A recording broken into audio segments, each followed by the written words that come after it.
Amazon most recent breaking news is they are facing landmark monopoly lawsuit by the FTC. Essentially, the FTC is accusing Amazon of acting as a monopoly within, especially the e-commerce space. This is Intrendias. Welcome back to the channel.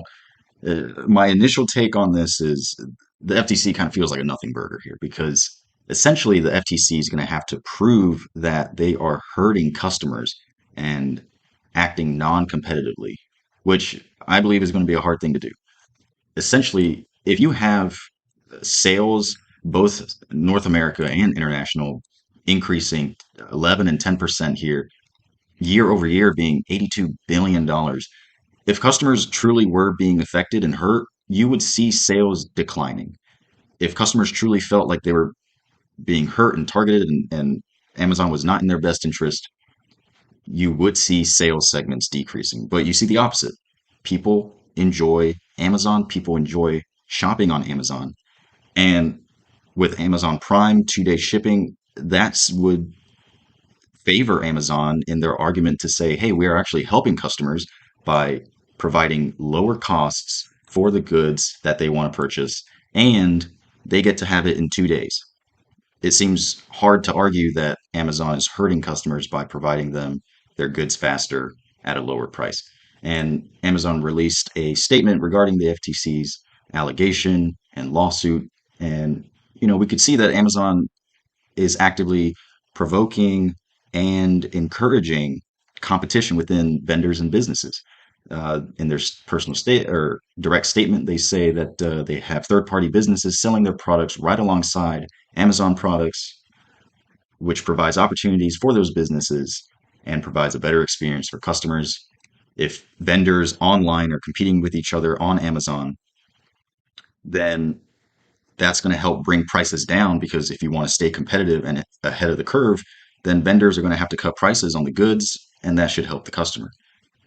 So I wanted to touch upon this real quick and just provide my 2 cents here. And at least for the initial start of this lawsuit, it seems like it's going to be very difficult for the FTC to actually prove customers are being harmed by this.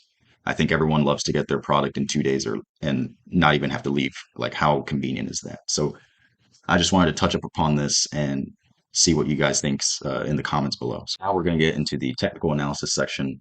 What I initially see is the bull run for Amazon initially starts right around here, I would say mid-March, and then we see some great strength there. So that's where I'm going to start my Fibonacci sequence here, and we're going to go to the very top high there on September 14th. So here is kind of like the Fibonacci strategy that we can use. I'm going to bring in the VWAP if I can find where that is, anchored VWAP, and I'm going to set that where the initial low of the Fibonacci is down there. And we could see that both the EMA 200 and the anchored VWAP are nicely entering this middle section of the Fibonacci there, which is a nice sweet spot, hoping that the Amazon stock shares will bump off that Fibonacci middle zone. So what I would personally like to see after this decent drop off, we could potentially see Amazon going to around 123 before this Fibonacci golden zone here. And this would hopefully act as a bounce for Amazon. And we also see there's a volume gap here occurring around September 20th. Probably, yeah, that's definitely because of the FOMC meeting talking about keeping interest rates high and sticky. That did occur on the 20th. So we could see this volume gap be filled back up and potentially seeing Amazon around the 133, 134 line. We did see a MACD divergence occur down here where we have higher highs but lower highs on the MACD. Potential bearish signal, which has thus far been correct as we go from around 145 back all the way down to 125.98 here. It could mean some more bearish moves potentially to this golden zone here before we see Amazon shoot back up. So I would say in the long term, Amazon is okay as a buy. I don't think it would be that terrible of an investment. I think you'd be in safe hands with Amazon because, again, with the FTC, it would be very difficult to prove that Amazon is actually hurting customers. Um, with 2-day shipping and cheaper products, it seems like Amazon is actually helping customers. And if customers actually didn't like Amazon, then sales would decrease and people would actually stop using it. But clearly they're not. So personally, I would wait for the EMA here or the VWAP down there before we see some upper movements for Amazon. So love to hear what you guys think about the technical analysis currently here using the Fibonacci and EMA and VWAP. You can also go check out the Intrendias website, intrendias.com. You could try the Intrendias terminal for free, where you could search your favorite cryptos, stocks, and forex. So I'm going to type in Amazon here and the dates. I'm going to keep it that way. And I'm going to keep it on the buy and sell signal option. So here we receive the buy and sell signals for Amazon.